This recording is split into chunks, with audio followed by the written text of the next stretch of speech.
बहुत बहुत स्वागत है आप सभी का पढ़ाई करो ऑनलाइन पर। आज की क्लास के माध्यम से फाइनली हम बीए 5 सेमेस्टर के लिए आपका इकोनॉमिक्स का मैं सेकंड पेपर लेके आ चुका हूं।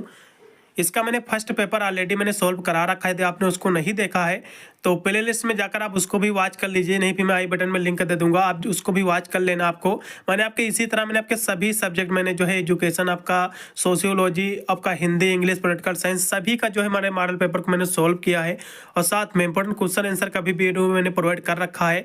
आप जाकर प्ले लिस्ट में जो है अपने एग्जाम की तैयारी को जो है मजबूत करके अपने एग्जाम में अच्छे मार्क्स ऑब्टेन कर सकते हैं। और साथ में इसमें आपको एक पेपर पढ़ना रहता है जो कि आपका कंपलसरी का आपका पेपर होता है। इसमें आपको पढ़ना पड़ेगा आपका analytic ability and digital awareness. उसकी क्लासें मैंने चैप्टर वाइज मैंने करा दी हैं, उसको जाकर आप जो है उसकी चैप्टर वाइज भी क्लासें ले सकते हैं। बहुत सारे विश्वविद्यालय के पेपर को भी मैंने सोल्व किया है, आप जाकर जरूर वॉच कीजिएगा। चलिएगा आज की क्लास के माध्यम से हम इकोनॉमिक्स के सेकंड पेपर पर हम चर्चा करेंगे, जो कि इसमें आपको पढ़ना पड़ेगा इंटरनेशनल आपका जो है इकोनॉमिक्स, आपका जो है अंतर्राष्ट्रीय जो अर्थव्यवस्था है, जो है इकोनॉमिक्स यानी अर्थशास्त्र जो है, ठीक है, इसी के बारे में जो हम चर्चा करेंगे। ये आपका जो है 2B यानी जो सेकंड आपका पेपर है, इसका एक जो है 2A भी पेपर होता है जिसको हम कहते हैं एनवायरमेंटल आपका इकोनॉमिक्स होता है।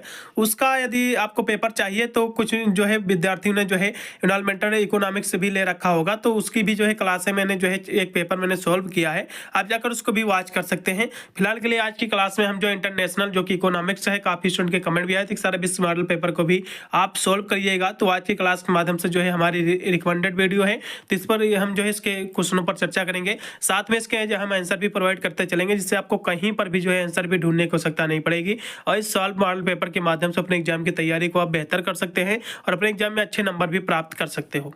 चलिएगा, पेपर आपका इसी प्रकार का आपका आने वाला है सभी विश्वविद्यालय का। यूपी की जितनी भी यूनिवर्सिटी है सभी का सिलेबस सेम है। अब जिस भी जो है जिन भी यूनिवर्सिटी में आपका रिटन का एग्जाम होगा, आपकी लिखित की परीक्षा होगी, यदि हम कुछ यूनिवर्सिटी की बात कर ले तो आपका देखा है तो रज्जू भैया स्टेट विश्वविद्यालय जो कि आपका इलाहाबाद में पड़ता है, और आपका MJPRU जो कि बरेली विश्वविद्यालय है, VPSU पूर्वांचल विश्वविद्यालय आपका हो गया, CSGMU कानपुर विश्वविद्यालय हो गया, माँ सकमरी विश्वविद्यालय सहारनपुर हो गए, और भी राजा जो कि और भी है महाराजा सुहेलदेव विश्वविद्यालय जो कि आजमगढ़ में पड़ता है।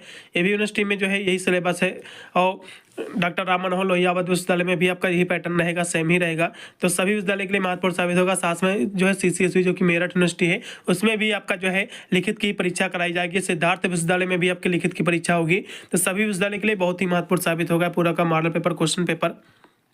चलेगा, सबसे पहले मैं सेक्शन ए के प्रश्नों पर चर्चा करूंगा, जो कि इसमें प्रश्न जो दिए टोटल आपके जो इसमें 10 क्वेश्चन दिए हुए हैं। कुछ यूनिवर्सिटी में 5 ही क्वेश्चन दे रहे थे, क्वेश्चन चाहे जितने दिए हुए। सेक्शन ए की खासियत दे रहती है, इसमें आपको सारे प्रश्न करना अनिवार्य रहता है। जो प्रश्न आपको पता रहेंगे उसको आप कर लीजिएगा सेक्शन ए में, जो आपको पता नहीं रहते हैं उसको 1-2 प्रश्न छोड़ दीजिएगा, फिर लास्ट में आपको सबसे करना है, बीच में फिर उनको जो है करना नहीं है, आपको बना बना कर फिर लास्ट में आपको करना है। चलिए, इसका पहला क्वेश्चन देखिएगा कि FDI क्या होती है, जिसका हम कहते हैं जो है फॉरेन डायरेक्ट जो है इन्वेस्टमेंट जो होता है, ये क्या होता है। क्वेश्चन बहुत ही महत्वपूर्ण है। अगला फिर लिखा हुआ है एक्सप्लेन द इम्पोर्ट आपका जो है क्वाटास, ये क्वाटा क्या होती है इसके बारे में हमको देखना है, क्वाटास, ठीक है। तो इम्पोर्ट जो है क्वाटा क्या होती है इसके बारे में हमको चर्चा करना है। फिर हम देखेंगे व्यापार की जो है शर्तें क्या है, टर्म ऑफ जो ट्रेड क्या है, यानी व्यापार की क्या शर्तें हैं हमको बताना है। तो हम तीनों क्वेश्चन के आंसर हम बारीकी से देखेंगे स्टेप बाय स्टेप। पहले हम FDI क्या होता है इसके बारे में चर्चा करेंगे। तो FDI की हम बात करें तो ये जो है प्रत्यक्ष जो है विदेशी निवेश एक ऐसा निवेश होता है जो कोई जो है व्यक्ति या कंपनी किसी दूसरे देश में जो है स्थित कंपनी में जो है या अपना जो है इन्वेस्टमेंट करती है, अपना जो है कह सकते हैं उसमें निवेश करती है। तो ये आपका जो है प्रत्यक्ष विदेशी निवेश होता है। ये जो इन्वेस्टमेंट आपने देखा होगा, कुछ जैसे कंपनी हो या फिर कोई ऐप वगैरह हो, तो इसमें जो इन्वेस्टमेंट आप करते हैं अपने देश में नहीं बल्कि दूसरे देश में आप इन्वेस्टमेंट करते हैं, चाहे कोई कंपनी हो या फिर कोई जो है ऐप वगैरह हो। तो यही आपका जो है विदेशी, आपका जो है विदेशी प्रत्यक्ष जो है विदेशी जो है निवेश कहलाता है। इतनी परिभाषा आपको लिख देना है। और जो है इस तरह की जो है कई कंपनियां अपने देश से जो है दूसरे देश में आकर जो है अपना कारोबार फैलाती हैं। और विदेशी निवेश तब जो होता है जब निवेश करने वाली कंपनी का जो है उस कंपनी पर सीधा नियंत्रण होता है जिसमें वे जो है निवेश कर रही हैं, तभी ये जो है निवेश संभव होता है। तो इतनी परिभाषा आपको रट लेना है, इतनी तो परिभाषा आपको तैयार होनी ही चाहिए, ठीक है। चलिएगा, अगला देखिएगा। अगला क्वेश्चन भी आपका दिया हुआ था कि जो कि है इंपोर्ट आपका क्वाटा क्या होता है, जिसको हम आयात कोटा कहते हैं। क्वेश्चन काफी महत्वपूर्ण है। तो ये क्या है, ये सरकार द्वारा जो है किसी उत्पाद की मात्रा पर जो है लगाई गई एक सीमा है। कहना मतलब जो ये जो आयात जो कोटा होता है, मान लो कोई चीज किसी चीज का आप उत्पादन कर रहे हो तो सरकार उसकी एक लिमिट लगा देती है कि आप इतना ही उत्पादन कर सकते हो। जैसा कि आपने देखा होगा जो नोटें जो छपाई होती हैं, तो आप हमेशा नोट नहीं छपाई कर सकते हो, उसकी भी सरकार द्वारा एक लिमिट होती है कि इतने ही आप जो है नोट छाप सकते हो। तो इसी की एक सीमा होती है, इसी की जो है एक मात्रा होती है कि इतनी मात्रा में आप नोट छाप सकते हो। तो यही चीज एक उसकी लिमिट होती है। सरकार के द्वारा जो है किसी उत्पादन की मात्रा पर जो है लगाई गई एक सीमा होती है, उसकी एक लिमिट होती है, जिसे जो है किसी विशिष्ट समय अवधि के जो है भीतर किसी देश में जो है आयात किया जा सकता है। तो कहना मतलब इनका ये है, क्योंकि यहाँ से इकोनॉमिक्स की बात आई है, क्योंकि यहाँ से व्यापार की बात हो रही है, तो इनका कहने का मतलब है आयात कोटा जो होता है कि सरकार द्वारा किसी उत्पाद की मात्रा पर लगाई गई एक सीमा है, जिसे किसी विशिष्ट समय अवधि के भीतर किसी देश से यानी जो है आयात किया जाता है। यानी एक समय होगा कि आप दूसरे देश से कोई चीज़ इम्पोर्ट कर रहे हो, उसका क्वाटा होता है कि इतनी मात्रा में जो है आप दूसरे देश से कोई चीज़ आप यहाँ से मंगवा सकते हो, यानी यहाँ ला सकते हो। इम्पोर्ट का मतलब होता है अपने देश में जो है लाना, किसी बाहरी देश से कोई चीज़ आप अपने देश में नहीं उपलब्ध है तो उसको जब आप इंपोर्ट करते हो तो उसकी भी एक लिमिट होती है, जो कि सरकार है कि उत्पादन की एक लिमिट लगा देती है कि इतनी मात्रा में ही आप जो है व्यापार कर सकते हो, अपने देश में जो है उत्पाद उसका जो है इंपोर्ट कर सकते हो। ठीक है, तो एक लिमिट होती है। और जो है आयात जो है कोटा एक प्रकार की जो है व्यापार जो है ये प्रतिबंध है, और जिसका उपयोग जो है सकल घरेलू उत्पादों और जो है उद्योगों की सुरक्षा के लिए जो है इसका किया जाता है। तो इतनी परिभाषा आपको जो है कंपलसरी तैयार होनी चाहिए। ये जितनी भी मैं परिभाषा लेके आया हूँ, आपको कहीं पर भी जो है हो सकता है जो है आपके सीरीज आप खरीदोगे तो इतनी सरल परिभाषा आपको जो है उसमें भी मिलने वाली नहीं है। चलेगा, इसके जो है कुछ महत्वपूर्ण इसके बातें भी हैं आयात कोटा के, जैसे कि इसके उद्देश्य भी हम बात कर ले तो उद्देश्य जो है आयात कोटा का उपयोग जो है किसी देश के जो है घरेलू बाजार को सस्ते विदेशी सामान से जो है भरने से जो है रोकने के लिए जो इसका किया जाता है। इसका उद्देश्य ये रहता है। इसके प्रकार की हम बात कर लें तो जो आयात कोटा होता है दो प्रकार का होता है। एक होता है आपका निरपेक्ष, दूसरा होता है आपका जो है टैरिफ दर। तो टैरिफ दर जो कोटा होता है ये जो है किसी उत्पाद की एक निश्चित मात्रा को जो है कम शुल्क दर पर जो है आयात करने की जो है अनुमति देता है। ठीक है, और आवंटन की यदि हम बात कर ले जो कि इसका महत्वपूर्ण बिंदु है, तो सरकारें जो है लाइसेंस बेचकर या फिर जो है नीलाम करके उन्हें विदेशी सरकारों और जो है उद्यमों को जो है जारी करके कोटा आवंटित कर सकती है। ठीक है, तो कहने का मतलब यह है जो व्यापार किया जाता है विदेशों से, तो उसका सरकार जो है इसका लाइसेंस बेचकर इसको नीलाम भी कर सकते हैं आपके लाइसेंस को। हो गया। फिर अगला देखिएगा, प्रभाव भी होते हैं, जिससे कि आयात जो कोटा होता है ये उपभोक्ताओं के लिए हानिकारक भी हो सकता है, क्योंकि यह उन्हें जो है अधिक प्रतिस्पर्धा यानी कंपटीशन मूल्य वाली वस्तुओं तक जो है पहुंच से जो है रोकता है, और घरेलू कीमतों पर जो है पड़ने वाले प्रभाव का भी जो है अनुमान जो है लगाना कठिन हो सकता है। ठीक है, होता है तो इसमें ही इसका प्रभाव है। और ये जो आपका होता है जिसको हम कहते हैं ट्रेड यानी जो है हाँ जो कि आपका टीओटी जिसको व्यापार की शर्तें हम कहते हैं। ठीक है, तो ये जो इसका मतलब होता है किसी देश तो ये क्वेश्चन आपका व्यापार की शर्तें हैं। ये क्वेश्चन आपका जो कि पहले क्या दिया हुआ था, ये आयात कोटा था। अब अगला क्वेश्चन दिया हुआ है कि व्यापार की शर्तें क्या होती है, इसको देखिएगा, जो कि तीसरा हमारा जो है शॉर्ट वाला क्वेश्चन था। ठीक है, तो टीओटी क्या होता है, जिसके हम व्यापार की शर्तें जिसको हम कहते हैं, क्वेश्चन काफ़ी महत्वपूर्ण है। इसका मतलब होता है कि किसी देश के जो है निर्यात की जो है की गई वस्तुओं की एक इकाई के लिए जो है उस देश को कितना आयात मिल सकता है, तो यही आपका जो है टीओटी होता है। ठीक है, क्या होता है किसी देश ने से जो है आप कितना निर्यात कर रहे हो, निर्यात का मतलब क्या होता है, ठीक है, एक्सपोर्ट कर रहे हो। निर्यात का मतलब होता है आप किसी देश को बेच रहे हो, निर्यात यही तो होता है।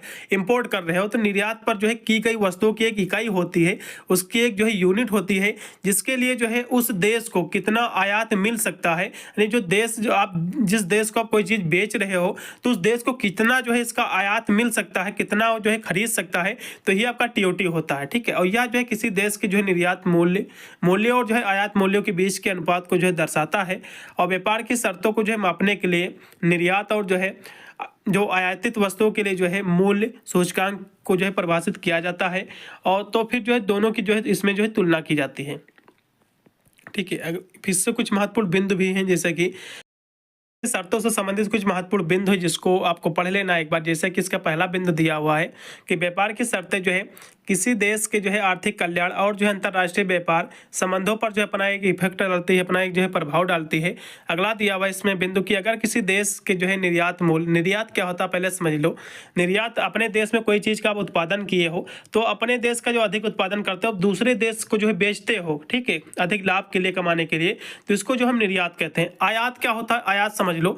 आयात ये होता है कोई चीज़ अपने देश में नहीं है तो आप दूसरे देशों से मंगाते हो, जैसे कि तेल वगैरह यहाँ पे नहीं होता तो ईरान वगैरह से आप दूसरे देशों से मंगाते हो। मोबाइल वगैरह भी आते हैं, ऐसी बात नहीं, बहुत सारे जो है होते हैं, आयात भी किया जाता है, तो इसको आयात हम करते हैं।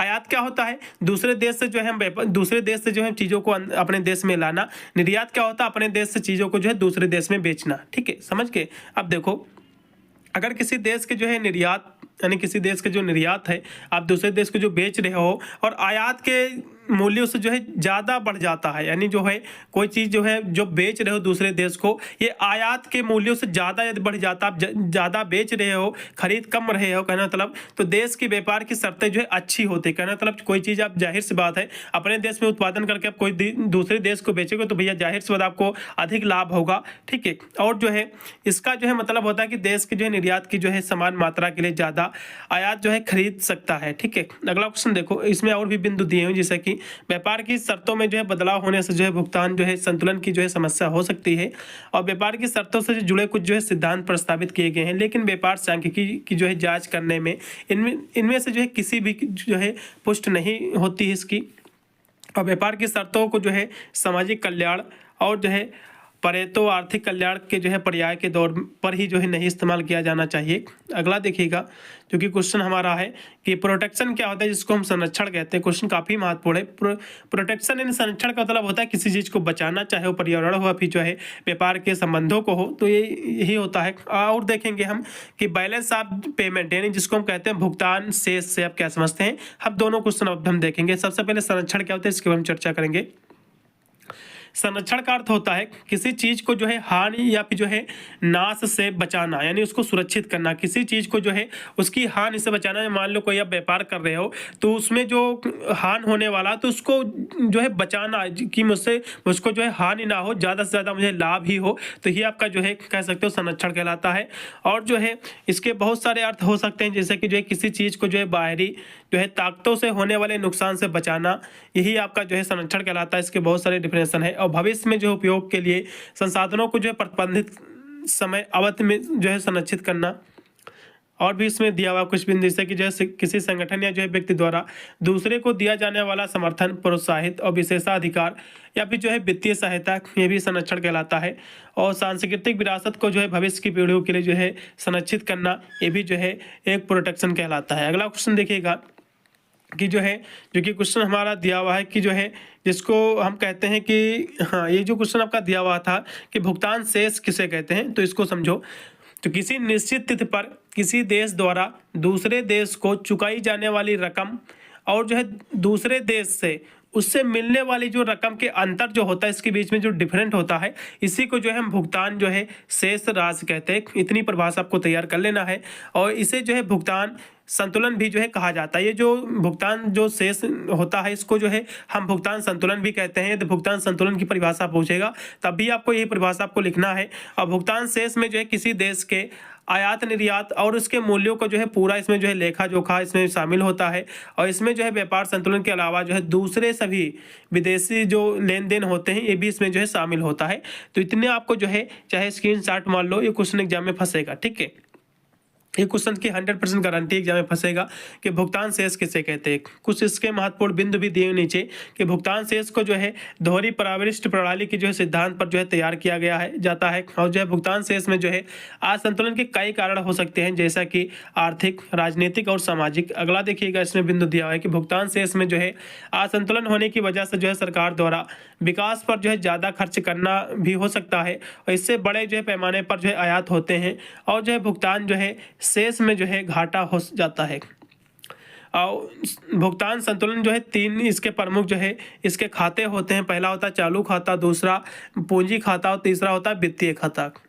और भुगतान संतुलन से जो है देश को जो है धन के प्रवाह की जो है निगरानी करने में जो है एक मदद मिलती है और इसी ऐसी जो है नीतियाँ विकसित करने में भी जो है मदद मिलती है, जो मजबूत अर्थव्यवस्था बनाए रखने में जो है मदद करे। ठीक है, अगला भी देखो जो कि दिया कि अवमूल्यन क्या होता है। ठीक है, क्वेश्चन बहुत ही महत्वपूर्ण एग्जाम में फंसेगा। और जो है एक्सचेंज रेट क्या होता है, जिसको हम जो है विनिमय दर कहते हैं। ये दोनों क्वेश्चन बहुत ही महत्वपूर्ण है, हम दोनों क्वेश्चन को जो है स्टेप बाय स्टेप हम देखेंगे। तो पहले देखेंगे कि अवमूल्यन क्या होता है, क्वेश्चन काफ़ी महत्वपूर्ण है, तो इसको हम थोड़ा सा समझेंगे सरल शब्दों में। तो अवमूल्यन जो है किसी देश की मुद्रा के जो है मूल्य में जो है जानबूझकर जो है की गई गिरावट। अवमूल्यन का मतलब ही होता है किसी चीज़ का नाश करना, उसका विनाश करना। ठीक है, ये पर्यावरण में इसके अर्थ की बात करें तो कि विनाश करना, इन्वायरमेंट का विनाश करना ही अवमूल्यन कहलाता है। यहाँ से जो कि इकोनॉमिक्स की बात आई है, तो इसमें जो है आप कोई जो है विदेशी मुद्रा में जानबूझकर आप जो है की गई जो गिरावट होती है, यानी चाहे वो जो है व्यापार में गिरावट हो, आपका घाटा हो गया है आपको जानबूझ के, तो यही आपका जो है अवमूल्यन कहलाता है। ठीक है, मान लो आपने कोई चीज़ जो है महंगी आपने खरीदी, लेकिन आपने उसको सस्ते दामों में बेच दिया, तो ये भी आपको जो है यही अवमूल्यन ही कहलाएगा। ये जो है किसी देश की जो है मुद्रा के मूल्य में जो है जानबूझकर की गई गिरावट को जो है हम अवमूल्यन कहते हैं। और मुद्रा जारी करने वाली सरकार अपनी मुद्रा का जो है अवमूल्यन करने का जो निर्णय ले सकती है, और किसी मुद्रा का जो है अवमूल्यन करने से जो है देश के जो है निर्यात की लागत जो है कम हो जाती है, और जो है व्यापार घाटे को जो है कम करने में जो इसकी मदद भी जो है मिल सकती है। तो इतनी परिभाषा आपको रट लेना है। अगला क्वेश्चन देखिएगा कि विनिमय दर क्या होता है, जिसको जो है एक्सचेंज जो है रेट कहते हैं। क्वेश्चन ये भी काफ़ी महत्वपूर्ण है। तो एक्सचेंज हम रेट की बात करें तो ये क्या होता है, तो किसी देश की जो है मुद्रा का किसी दूसरे देश में संदर्भ में जो है मूल्य होता है, तो ये आपका जो है एक्सचेंज आपका रेट होता है। मान लो आपके यहाँ की करेंसी थोड़ा अलग है, तो यहाँ का वैसे तो अमेरिका की करेंसी की बात करें तो डॉलर में आता, चाहे मेरी यूट्यूब की इनकम हो, तो अभी 80-82 जो है $1 यहाँ के इंडियन रुपये में होता है, इतना चार्ज इसका होता है। तो यही जो है एक एक्सचेंज एक दर होता है, जो आपका जो बैलेंस होता है, आपने जो कमाई किया है तो उसका जो एक्सचेंज रेट होता है, तो यही आपका जो है विनिमय, इसको हम दर कहते हैं। ठीक है, दूसरे शब्दों में हम बात करें तो यह जो है वह दर है जिसका जो है जिस पर जो है एक मुद्रा को जो है दूसरी मुद्रा में जो है बदला जाता है। वही चीज़ है कि ये जो दर होती है, एक मुद्रा को कोई भी मुद्रा हो या किसी भी देश को हो, तो उसको एक देश से दूसरे देश में जब आप इसको कन्वर्ट करते हैं, उसको जो बदलते हो, इसी को जो है हम विनिमय यानी जो है हम इसको एक्सचेंज रेट कहते हैं। इतनी परिभाषा तैयार कर लो, ज़्यादा कुछ भी रटने की तो ज़रूरत ही नहीं है, शब्दों से स्पष्ट हो जा रहा है, एक बार पढ़ने की सकता है बस। ठीक, तो इसी को जो है हम मुद्रा में बदला जाता, तो इसी को हम जो है एक्सचेंज रेट कहते हैं। और विनिमय दर जो है किसी देश की जो है मुद्रा की जो है सापेक्षिक मजबूती या जो है कमजोरी को जो है दर्शाता है। यानी जो एक्सचेंज जो दर होती है, जो ये सापेक्षिक कह सकते हो, जो देश की जो मुद्रा होती है, ये देश की जो है उसकी कमजोरी है, उसकी जो है मजबूती को दर्शाता है। मान लो अब अमेरिका का जो है यहाँ इंडियन रुपीज में देखा है तो 82 रुपये में, जबकि $1 यहाँ का है, तो अमेरिका हमसे काफ़ी मजबूत है, जबकि हमारा देश उससे काफ़ी जो है कमजोर है। उसी प्रकार जो है सबसे मेरे हिसाब से और भी देश जिसका रुपये इससे भी ज़्यादा है, अब मैं ज़्यादा इससे नहीं जानता हूँ, लेकिन अमेरिका फिर भी हमसे बेटर है। यदि हम किसी देश से बेटर है तो नेपाल से, क्योंकि भारत का जो रुपया है नेपाल से जो है महंगा है।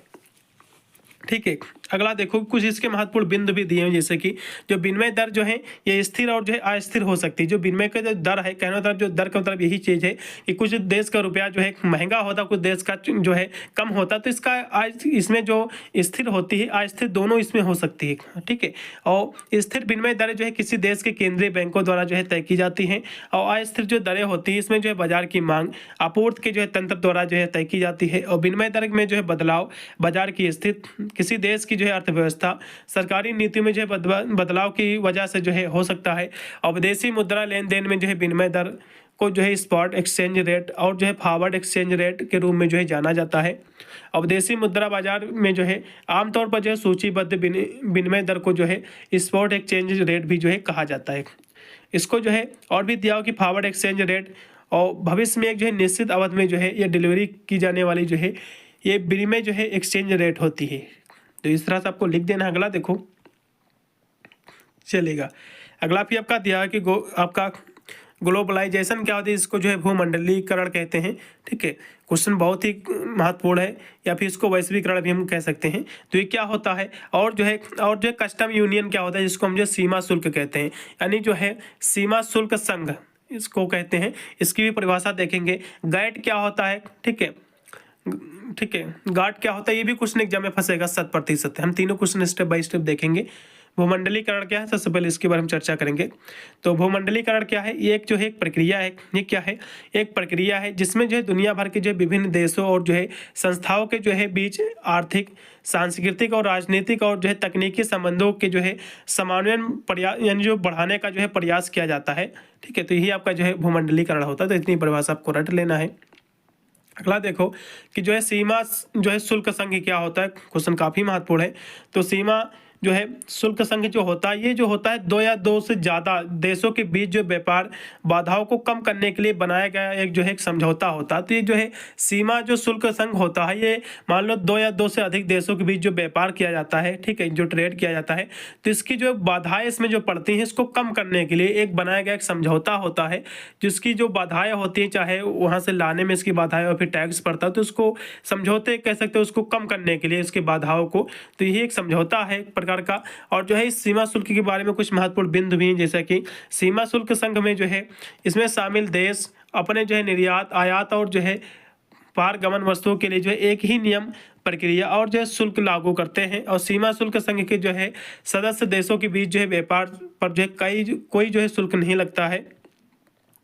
और सीमा शुल्क जो है संघ के बाहर से आने वाले माल पर जो है शुल्क एक बार जो है सीमा शुल्क संघ में जो है प्रवेश करने के लिए जो है समय ही जो है चुकाया जाता है। और सीमा जो शुल्क संघ के जो सदस्य देश हैं, आमतौर पर जो है गैर सदस्य देशों के से जो है आयात पर एक समान जो है बाहरी ट्रैफिक जो है ये लगाते हैं। और सीमा शुल्क संघ के सदस्य देश समान व्यापार प्रतिस्पर्धा नीतियों को जो है ये साझा करते हैं। और सीमा शुल्क संघ के जो है सदस्य देश आपका बौद्धिक संपदा, प्रतिस्पर्धा, कराधान वगैरह जैसे क्षेत्रों में जो है समान मानक जो है साझा करते हैं। और सीमा शुल्क क्षेत्रों की जो है स्थापना समझौता व्यापार के समझौते के जरिए जो है की जाती है। अगला देखो कि गैट क्या होता है, क्वेश्चन काफी महत्वपूर्ण है। GATT ये क्या होता है भैया, इसका फुल फॉर्म पहले समझ लो। इसका फुल फॉर्म होता है, जी से होता है जनरल, ए से होता है एग्रीमेंट और ऑन जो है ट्रैफिक एंड जो है ट्रेड, इसका फुल फॉर्म होता है। तो ये जो है ट्रैफिक और जो है व्यापार का एक जो है सामान्य समझौता है। और या जो है अंतर्राष्ट्रीय जो है व्यापार समझौता, ये क्या है, एक इंटरनेशनल जो है एक समझौता कह सकते हो, अंतर्राष्ट्रीय। ठीक है, ये जो है एक व्यापार समझौता है। इसका मकसद जो होता है, ये सदस्य देशों के बीच जो है ट्रैफिक कम करके और जो है कोटा हटाकर व्यापार को बढ़ावा यानी बढ़ाना या उसको बढ़ावा देना। और गैट की स्थापना जो है द्वितीय विश्व युद्ध के समय जो है की गई थी। इसका मकसद था अंतर्राष्ट्रीय व्यापार में सुधार करना और एक जो है कारगर जो है कार्य प्रणाली तैयार करना। तो ये एक व्यापार कह सकते हो, एक समझौता है। इसका जो मेन उद्देश्य यही था कि जो है व्यापार में, अंतर्राष्ट्रीय जो व्यापार है एक देश से दूसरे देश में जो व्यापार, इसको कैसे इसको सुधार किया जाए, इसको कैसे बढ़ाया जाए, तो इसी पे केंद्रित है ये। ठीक है, इसके कुछ महत्वपूर्ण बिंदु है, जैसे कि जो है जो GATT जो इसकी जो स्थापना की गई है, ये 1947 में कनाडा समेत जो है 23 देशों में जो है गैट का पर जो हस्ताक्षर किए गए थे 1947 में। और यह जो है 1 जनवरी 1948 में जिसको लागू किया गया था। गैट का जो है कार्यालय जिनेवा में स्थित किया गया है। गैट के जरिए जो है किए गए समझौते में जो औद्योगिक वस्तुओं पर जो है औसत ट्रैफिक 40% से जो है कम होकर 5% भी जो है कम हो गया है। और गैट के तहत जो सदस्य देशों को जो व्यापार भेदभाव में जो है दूर करना भी था इसका। और गैट के पास जो है निष्कर्षकों की जो है समीक्षा करने और विवादों को जो है सुलझाने के लिए जो एक स्थायी अपीलीय निकाय भी था। ठीक है, गैट की जगह जो है 1 जनवरी 1995 को जो है विश्व व्यापार संगठन इन WTO ने जो है इसकी ले ली थी। अगला देखो क्वेश्चन भी यहाँ से आपका जो है सेक्शन आपका B आपका स्टार्ट हो गया। इसके प्रश्नों की बात करें तो इसमें जो है टोटल आपके मेरे हिसाब से 7 प्रश्न दिए हुए हैं, जिसमें से आपको जो है 7 दिए हैं, जिसमें से आपको 4 या फिर 5 प्रश्न करना पड़ेगा। मैं 7 क्वेश्चन करा दूंगा।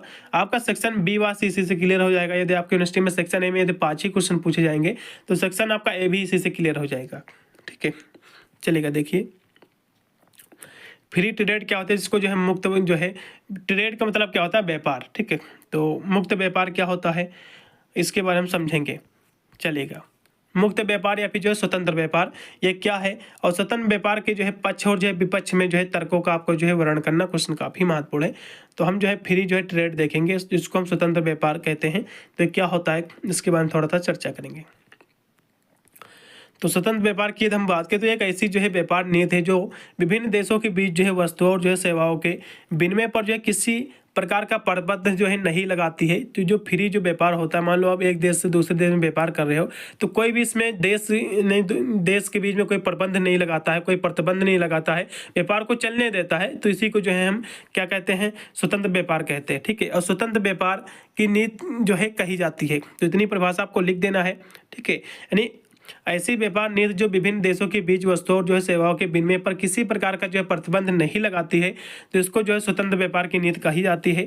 और एडम स्मिथ महोदय ने जो है इसकी जो है परिभाषा देते हुए कहा है कि स्वतंत्र व्यापार की नीति की अवधारणा का संबंध एक ऐसी जो है वाणिज्य नीति से है जो घरेलू और विदेशी वस्तुओं के मध्य जो है किसी प्रकार का भेदभाव नहीं करती है, तथा जो है ना तो घरेलू वस्तुओं को जो है किसी प्रकार की जो है विशेष छूट दी जाती है और ना ही जो है विदेशी वस्तु का कोई जो है अतिरिक्त प्रभाव डालती है।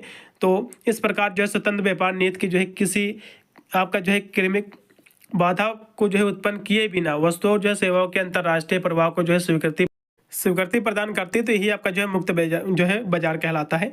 और भी यहाँ से बहुत सारी परिभाषा लिखी हुई है, भाई इतना आपको लिख देना है।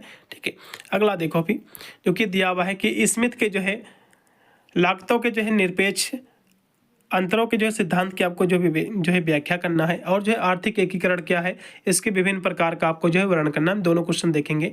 पहले एडम स्मिथ के जो है जो लागत के जो निरपेक्ष अंतरों की जो है सिद्धांत की हम विवेचना करेंगे। तो ये जो इनका सिद्धांत था वो किसी देश को जो उसी वस्तु का उत्पादन करना चाहिए जिसके जो है वह दक्ष हो, यानी जो है जिसका जो है कह सकते हो कि पक्ष में हो, और इस दक्षता को जो है निरपेक्ष श्रम लागतों के रूप में जो है मापा जाता है। इस सिद्धांत के मुताबिक जो है अगर किसी देश में जो है किसी वस्तु की उत्पादन लागत कम है और दूसरी वस्तु की लागत ज़्यादा है, तो वही जो है दूसरे देश में जो है पहली वस्तु की लागत ज़्यादा और दूसरी वस्तु की लागत जो है कम हो, तो इस स्थिति को जो है निरपेक्ष लागतों के जो है अंतर को जो है दर्शाती है। तो इतनी परिभाषा आपको लिखने की आवश्यकता पड़ेगी। तो क्या है, पहले बात समझो। सिद्धांत के मुताबिक क्या कहा गया है कि अगर किसी देश में जो है किसी वस्तु की उत्पादन लागत, यानी कोई चीज आपका देश मान लो अपना ही देश है, इसमें किसी चीज़ का उत्पादन करे तो उसमें जो उसका लागत है, जिसको बनाने में उत्पादन करने में जो उसकी लागत लग रही है, जो रुपया लग रहा है, उसकी लागत यदि कम है और दूसरी वस्तु की लागत ज़्यादा है और दूसरी वस्तु की जो है लागत ज़्यादा है, तो आपको यानी कोई दूसरी वस्तु आप बना रहे हो फिर, तो उसकी लागत यदि ज़्यादा है तो जो है वही दूसरे देश में पहली वस्तु की जो है लागत ज़्यादा है। नहीं, जो आप अपने देश में किसी चीज़ का उत्पादन कर रहे हो तो अपने देश में जो है आप कम रुपए में उसका उत्पादन कर रहे हो, वही चीज़ जब दूसरे देश में उसके पास क्योंकि उपलब्ध नहीं होगी वही चीज़ें, तो उसको उत्पादन वहाँ करेगा तो वो कम जो है उसको ज़्यादा रुपये वहाँ से लग जाएंगे। तो इसीलिए जो है व्यापार किया जाता है। जो चीज़ें आप यहाँ से कोई चीज़ उत्पादन करो मान लो भारत में, तो आपको ज़्यादा रुपया लग रहा है, तो आप विदेशों से जो है वह चीज़ें जो है यहाँ से खरीदी जाती है। व्यापार इसी प्रकार तो होता है। मान लो यहाँ से अब तेल यहाँ से नहीं होता है, तो तेल कभी उत्पन्न नहीं होगा, तो जाहिर सी बात दूसरे देश से तो मंगाना पड़ेगा ही। तो ऐसी स्थिति उत्पन्न होती है। मान लो आप अपने देश में कोई चीज़ का उत्पादन कर रहे हो, कम रुपये आपको लग रहे हैं, यदि वही चीज़ दूसरे देश में आप जाओगे तो आपको महंगी मिलेगी। तो ये चीज़ें होती हैं। तो यही सिद्धांत में कहा गया है। अगला देखो, इसके कुछ महत्वपूर्ण बिंदु भी दिए हुए, जैसे कि स्मिथ के मुताबिक जो है श्रम के जो है विशेषीकरण से जो है पूर्ण लागत जो है लाभ मिलता है, और श्रम से जो है विशेषीकरण जो है श्रम विभाजन से जो है श्रम की जो है प्रति इकाई उत्पादकता जो है बढ़ती है और जो है उत्पादन लागत भी जो है कम होती है। और स्मिथ के जो है उत्पादन लागत में जो है कमी को समझने के लिए पैमाने की अर्थव्यवस्था की जो है अवधारणा का भी जो इस्तेमाल किया गया है। और स्मिथ के मुताबिक जो है उपभोग का जो है सीधा संबंध उत्पादन से होता है, और कोई भी जो है व्यक्ति इसलिए उत्पादन करता है क्योंकि वह जो उत्पादन की जो है इच्छा रखता है। अगला देखो, आर्थिक एकीकरण क्या, क्वेश्चन काफ़ी महत्वपूर्ण, इसके बारे में समझेंगे।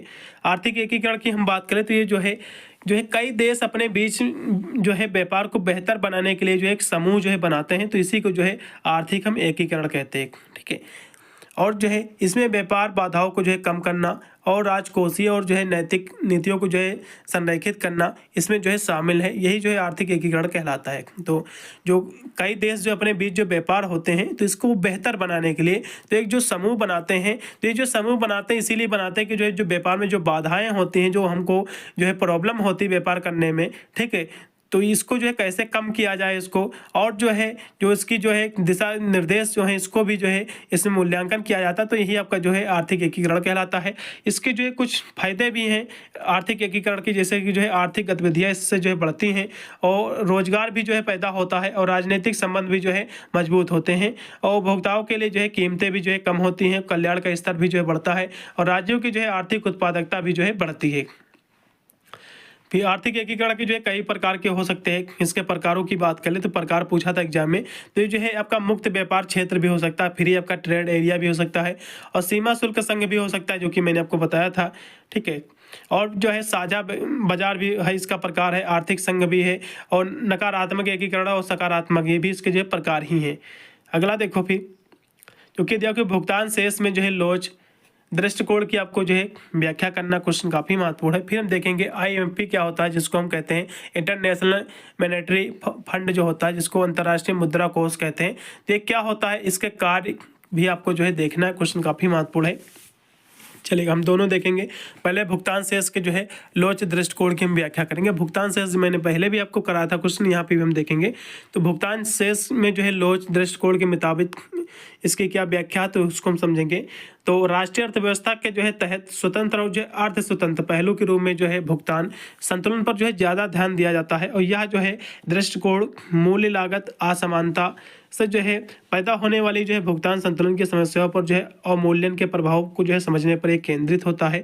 इसके कुछ महत्वपूर्ण बिंदु भी हैं, जैसे कि भुगतान शेष जो होती है किसी देश द्वारा दूसरे देश को जो है चुकाई जाने वाली जो है एक कुल राशि, और जो है दूसरे देश से उसे जो है मिलने वाली जो कुल राशि के जो अंतर होता है, इसी को जो है हम भुगतान राशि कहते हैं। ठीक है, तो इतनी परिभाषा रट लेना है। भुगतान जो है शेष की परिभाषा है। ये क्या होती है परिभाषा समझो। मान लो किसी देश से जो है दूसरे देश से चुकाई जाने वाली जो है जो राशि होती है कुल, ठीक है, यानी किसी देश द्वारा दूसरे देश को, यानी आप मान लो आप कोई देश है, अपना ही देश है, तो दूसरे देश को जो चुकाई जाने वाली जो कुल राशि है, ठीक है, और दूसरे देश से उससे मिलने वाली जो कुल राशि होती है, इसके अंतर को जो है हम भुगतान शेष कहते हैं। तो इस तरह से इसकी परिभाषा लिख देना है। और भी इसके महत्वपूर्ण बिंदु जैसे कि भुगतान शेष में जो है असंतुलन तब होता है जब चालू खाता शेष और जो है पूंजी खाता शेष पर जो कुल इसका जो है जोड़ शून्य होता है, तो इसका असंतुलन की स्थिति होती है। और भुगतान शेष में जो है असंतुलन के कई कारण हो सकते हैं, जैसे कि आर्थिक, राजनीतिक और जो है सामाजिक, और किसी देश की जो है आर्थिक स्थिरता के बारे में जो है जानने के लिए जो है भुगतान संतुलन एक जो है उपाय है। और भुगतान संतुलन या फिर जो है बीओपी किसी देश की जो है वित्तीय रिपोर्ट कार्ड की तरह जो है होता है। और भुगतान संतुलन में जो है ये जो है 3 तरह का होता है। ये जो है इसका 3 इसके प्रकार होते हैं। एक होता है चालू खाता, पूंजी खाता और जो है वित्तीय खाता, इससे 3 प्रकार होते हैं। फिर हम देखेंगे IMF क्या होता है, जिसको अंतर्राष्ट्रीय मुद्रा कोष कहते हैं। क्वेश्चन काफ़ी महत्वपूर्ण है। तो ये जो है इसमें जो है 191 देशों का एक संगठन है जो आपका वैश्विक वित्तीय स्थिरता और जो है आर्थिक विकास को बढ़ावा देने के लिए जो काम करता है। और इसके महत्वपूर्ण भी कार्य भी हैं, ठीक है, अंतर्राष्ट्रीय मुद्रा कोष की, जैसे कि नीति सलाह इसमें बनाई जाती है।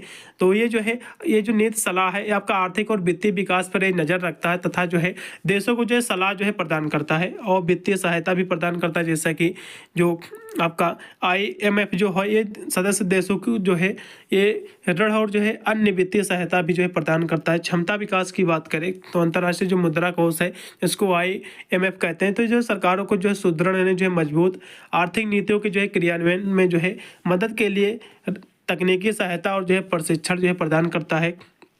अंतर्राष्ट्रीय जो है मैत्रिक प्रणाली की जो है देखरेख भी जो है इसका कार्य है। तो ये जो है अंतर्राष्ट्रीय जो मुद्रा कोष है, जिसको हम IMF अंतर्राष्ट्रीय मैत्रिक प्रणाली के जो है प्रभाव संचालन को जो है सुनिश्चित करता है। और यह जो है सुनिश्चित करता है कि जो है प्रत्येक सदस्य इसके जो है दायित्वों का जो है पालन करें। और विनिमय दर की हम नीतियों का संरक्षण की बात करें तो इसमें जो है सदस्यों की जो है विनिमय दर जो है नीतियों पर जो है नज़र रखता है और जो है नीतियों पर जो है मार्गदर्शन भी जो है करता है। और अंतर्राष्ट्रीय मुद्रा कोष के लक्षणों में जो है कुछ इसमें लक्षण शामिल, जैसे कि अंतर्राष्ट्रीय मैत्रिक सहयोग से जो है बढ़ावा देना, व्यापार और जो है आर्थिक विकास के विस्तार को प्रोत्साहित करना, और समृद्धि को जो है नुकसान पहुंचाने वाली नीतियों को जो है आपका हतोत्साहित करना, और जो है दुनिया भर में जो है गरीबी को जो है कम करना, इसके जो है इसके लक्ष्य हैं। ठीक है, अगला देखिएगा कि WTO क्या होता है भैया, जिसको हम कहते हैं वर्ल्ड ट्रेड ऑर्गेनाइजेशन। ये क्वेश्चन की गारंटी 100% एग्जाम में फंसेगा, ठीक है, लिख के रख लो, बिल्कुल फंसेगा।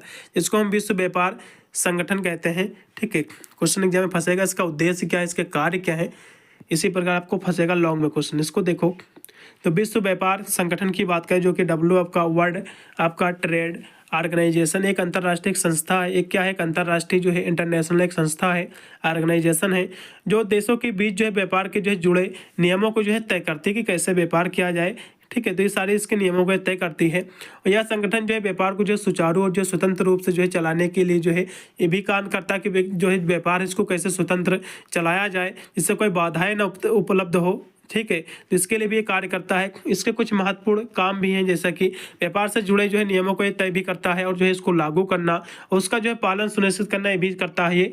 और जो है सदस्य देशों के बीच जो है व्यापार समझौते पर जो है बातचीत भी करता है और व्यापार से जुड़े विवादों को भी सुलझाता है और वस्तुओं और जो है सेवाओं के उत्पादक और जो है निर्यातक और जो है जो आयातक होते हैं इसके बीच जो है कारोबार में जो है मदद भी करता है। इससे कुछ जो है विश्व व्यापार संगठन जो इससे कुछ महत्वपूर्ण बिंदु है, जैसे कि इसका जो मुख्यालय है स्विट्जरलैंड के जो है जिनेवा में स्थित है।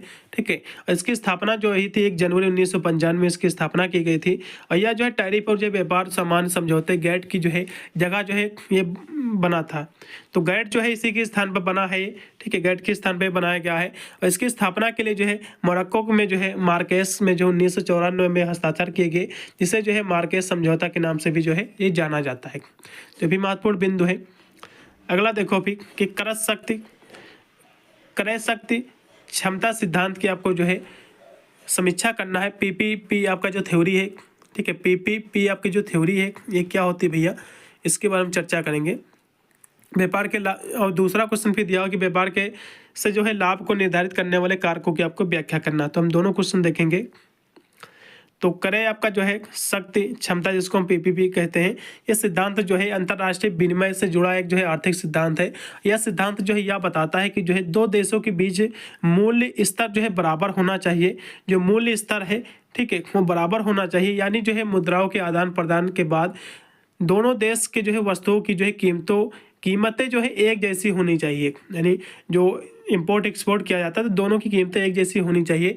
और पीपीटी सिद्धांत के जरिए जो है सिद्धांत के जरिए जो है दो देशों के बीच जो है मुद्राओं की जो है क्रय शक्ति के अंतर और जो है समानता का जो है पता चलता है। तो इससे कुछ महत्वपूर्ण बिंदु भी हैं, जैसे कि दिए हुए पीपीपी आपके सिद्धांत की। इसके सिद्धांत के मुताबिक जो है विनिमय दरों को जो है देशों के बीच जो है सापेक्ष मूल्य स्तरों के आधार पर जो है समायोजित करना, ये भी इसका उद्देश्य है। और जो है पीपी सिद्धांत के जरिए जो है किसी देश की अर्थव्यवस्था का जो है आकार पता लगाया जा सकता है। और पीपीपी सिद्धांत के मुताबिक जो है अगर किसी देश में जो है दूसरी तुलना से ज़्यादा मुद्रास्फीति है तो उसकी जो है मुद्रा दूसरे देश की मुद्रा से जो है मुकाबले कमज़ोर होगी। अब पीपीपी सिद्धांत के तहत जो है कीमतें हमेशा जो है समता के अनुरूप नहीं होती, लेकिन जो है वे हमेशा इसकी ओर जो है बढ़ती रहती हैं। तो इस तरह से आपको लिख देना है। अगला देखो भी, हाँ, कुछ इससे जो है व्यापार की जो है लाभ को निर्धारित करने वाले कुछ कारक भी हैं। ठीक है। तो इसको हम समझेंगे। ये आपका हो गया। फिर अगला आपका व्यापार को लाभ को निर्धारित करने वाले कारक थे, क्या थे? ये दूसरा क्वेश्चन आपका जो दिया हुआ था। तो इसके बहुत सारे कारण हैं, जैसे कि अवसर आपका जो है लागत। व्यापार में जो है लाभ की गणना करने के लिए किसी उत्पाद के उत्पादन की जो है अवसर लागत की जो है गणना करके दूसरे उत्पाद के उत्पादन की जो है अवसर लागत का जो है विश्लेषण करना होता है। इसमें कि वह जो आपने कोई चीज़ आपने बनाई तो उसमें कितना आपका रुपया लगा है, तो इसका मूल्यांकन किया जाता है इसमें। और जो है व्यापार की शर्तें, जैसे कि व्यापार की शर्तें जिन्हें जो है हम व्यापारिक मूल्य भी कहा जाता है। तो किसी जो है वस्तु का जो है दूसरे वस्तु के संदर्भ में जो है मूल्य होता है। और लाभकारी व्यापार की जो है शर्तें किसी देश को जो किसी वस्तु का घरेलू स्तर पर जो है उत्पादन करने की जो है लागत से कम अवसर जो है लागत पर ये आयात करने की अनुमति देती है। और प्रौद्योगिकी हस्ताक्षर, कहने मतलब जो है व्यापार में होने वाले जो प्रौद्योगिकी जो हस्ताक्षर भी इसमें शामिल है। और उत्पाद किस्मों का विस्तार, जैसे कि व्यापार में होने वाले जो लाभों के उत्पाद किस्मों का विस्तार भी इसमें शामिल है। और जनसांख्यिकी, जैसा कि जनसांख्यिकी भी जो है व्यापार संतुलन को जो है प्रभावित करती है। जैसा कि जो है बड़ी आबादी और आबादी वाले देशों में जो है घरेलू खपत, घरेलू रूप में जो है उत्पादित और जो है आयात दोनों जो है तरह से जो है सामानों की जो है मांग जो है बढ़ जाती है। अगला देखो, सेक्शन आपका सी आपका दिया हुआ है। इसमें टोटल आपके जो है 4 क्वेश्चन हैं, जो कि 1 या 2 क्वेश्चन आपको करना पड़ेगा। मैं चारों करा दूंगा जिससे कोई दिक्कत ना हो आपको। क्योंकि पहला क्वेश्चन है 100% गारंटी क्वेश्चन फंसेगा। रिकार्डो के जो है तुलनात्मक लागत सिद्धांत की आपको विवेचना करना क्वेश्चन फंसेगा इसी प्रकार का। देखो इसको, तो रिकार्डो को जो है तुलनात्मक लाभ के सिद्धांत के मुताबिक जो है देश जो है उन वस्तुओं के उत्पादन में जो है विशेषता हासिल करके जो है अंतर्राष्ट्रीय व्यापार से जो है फायदा उठा सकती है, जिनमें जो है उसकी अवसर लागत जो है कम होती है। इनका कहना मतलब ये है, इनका जो सिद्धांत था ये कहता है कि आप जो है जो है देश की जो है उन वस्तुओं का उत्पादन करके, कहना मतलब आप अपने देश में उन वस्तुओं का उत्पादन कीजिए जिसको जो है बनाने में कम रुपया लगता है, आप उनको बनाकर दूसरे देशों में बेच लीजिए, उससे आपको जो है अधिक लाभ मिलेगा। ठीक है। और यह सिद्धांत का वर्णन जो है ब्रिटिश अर्थशास्त्री डेविड रिकार्डो ने जो है 1817 में जो है इसका जो है प्रकाशित किया था। अपनी जो है इन्होंने जो इनकी पुस्तक थी प्रिंसिपल ऑफ जो है पॉलिटिक्स इकोनॉमिक्स एंड आपका टैक्सेशन में जो है इसका वर्णन किया है। और इस सिद्धांत के बारे में कुछ महत्वपूर्ण बिंदु है, जैसे कि रिकार्डो का सिद्धांत जो है यह बताता है कि व्यापार से जो है दोनों देशों को जो है फायदा हो सकता है, भले ही जो है किसी एक देश को जो है सभी वस्तुओं के जो उत्पादन में जो है निरपेक्ष लाभ ना हो।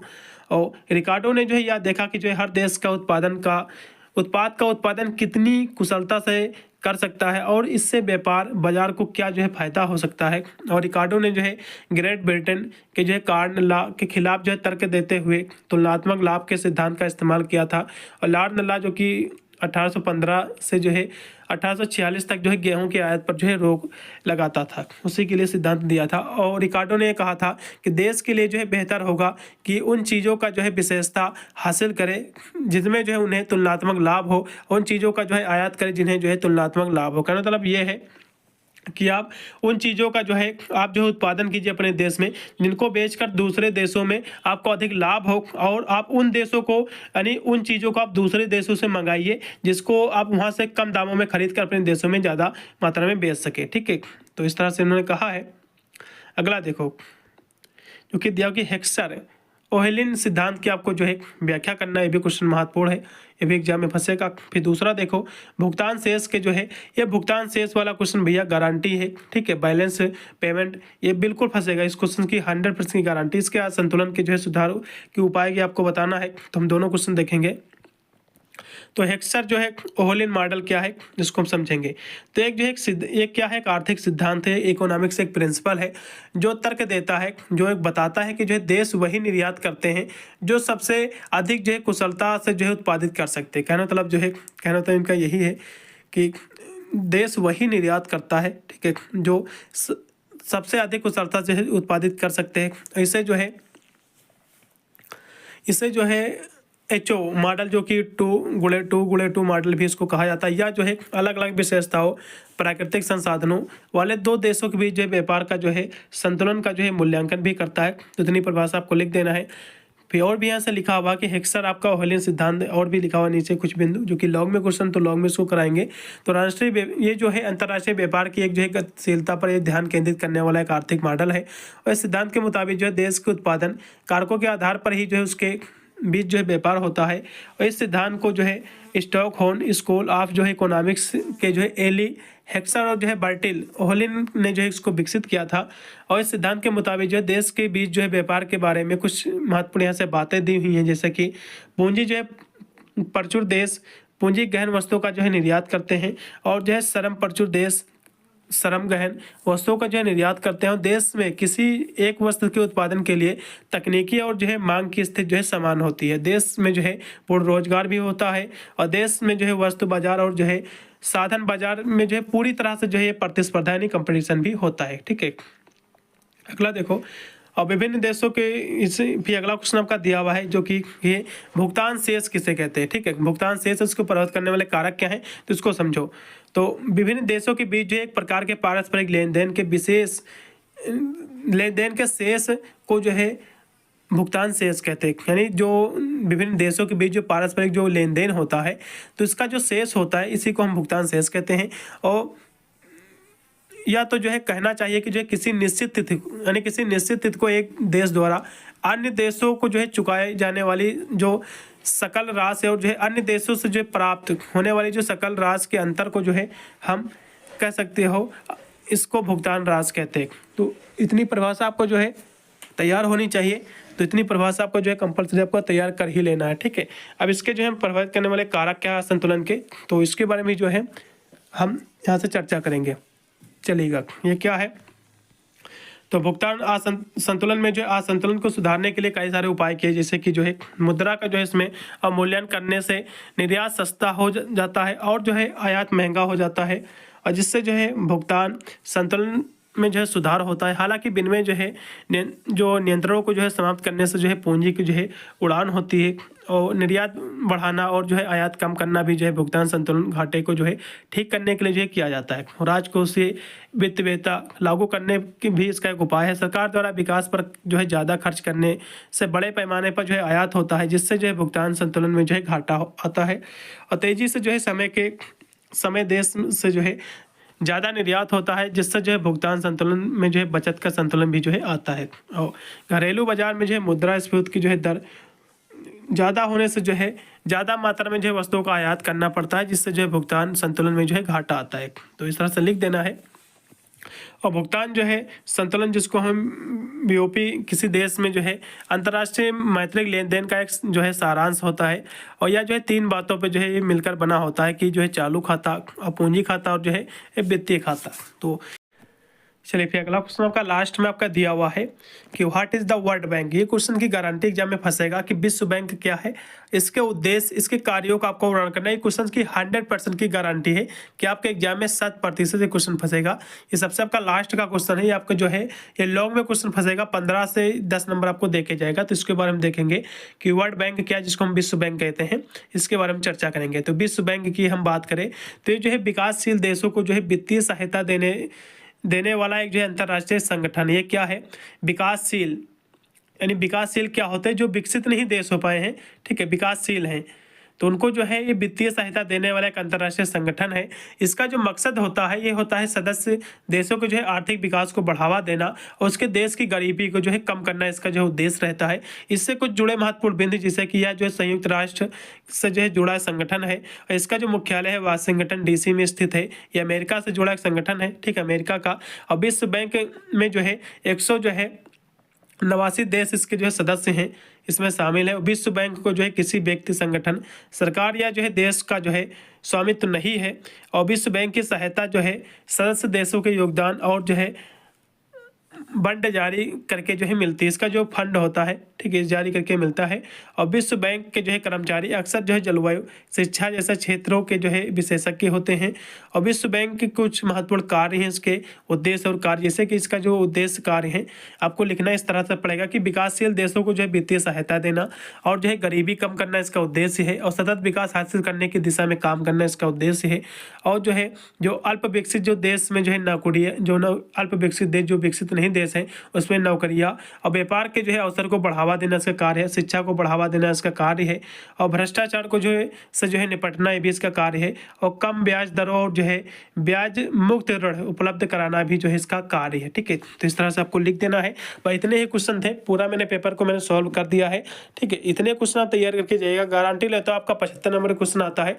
आपका कम से कम आपका 60 से 65 नंबर इसी से क्लियर हो जाएगा। आप कुछ भी यदि नहीं तैयार करते, इस पेपर को देख के चले जाते हो, कल ही एग्जाम आपका लगा हुआ है, भाई इसी से आपका कल्याण हो जाएगा, आप अच्छे नंबर से पास हो जाओगे। इसी प्रकार मैंने सभी पेपर ऑलरेडी सॉल्व कर रखा है, आप जाकर प्लेलिस्ट में जरूर वॉच कीजिएगा। मिलता हूँ वीडियो में, तब तक सभी को thank you for watching this video.